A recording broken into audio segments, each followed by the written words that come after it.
model ekonomi baru yang kita akan ketengahkan bergantung kepada hasil sidang meja bulat yang akan diputuskan pada 7 hari bulan Mac. Cuma dalam konteks perkasa, kita telah pun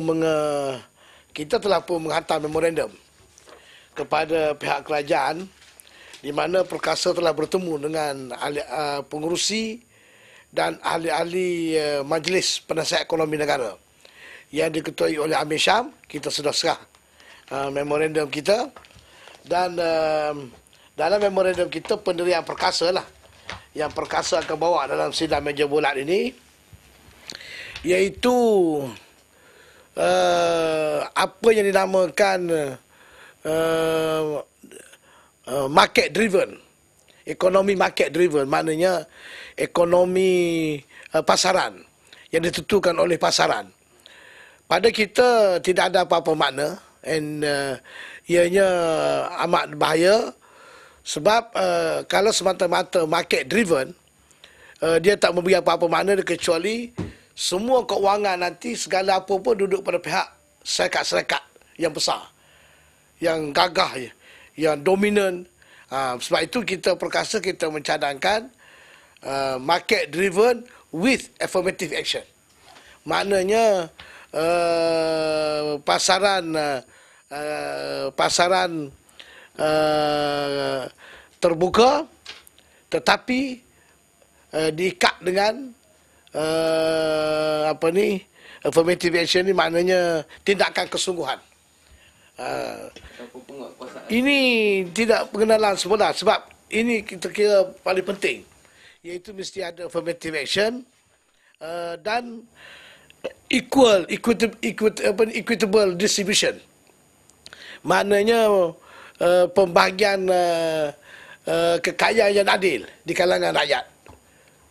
Ini yang kita nak tekankan. Maknanya secara ringkas, perkasa perjuangkan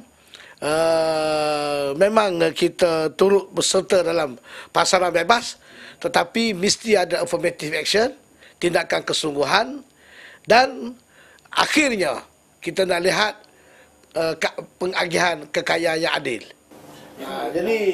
Datuk rasa adakah ini affirmative action, maksud saya pasaran bebas ni, kalau tanpa affirmative action membahayakan orang Melayu? Memang dia bukan sahaja membahayakan orang Melayu, membahayakan golongan-golongan yang tidak berada, akan ditindas.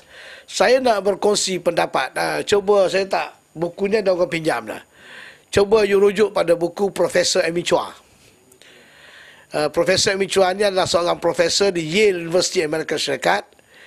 Beliau seorang Cina, perempuan Cina, dan seorang profesor yang agak terkemuka. Dia menulis buku World in Fire, Dunia Sedang Terbakar.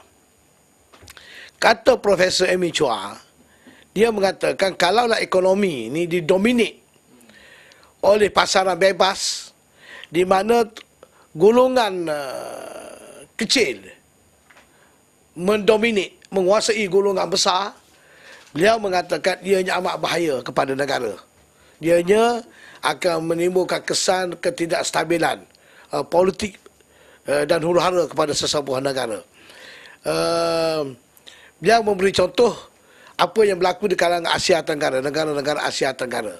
Kita tengok bagaimana orang-orang Filipino membakar kedai-kedai Cina di Filipina.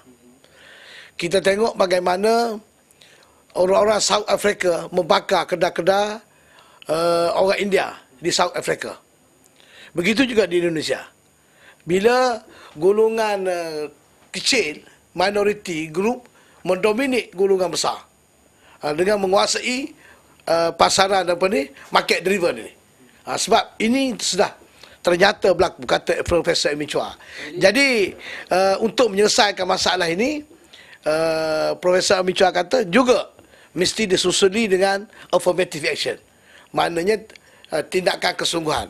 Dulu di Malaysia kita ada affirmative action ni, kita boleh sebutlah dasar ekonomi baru lah.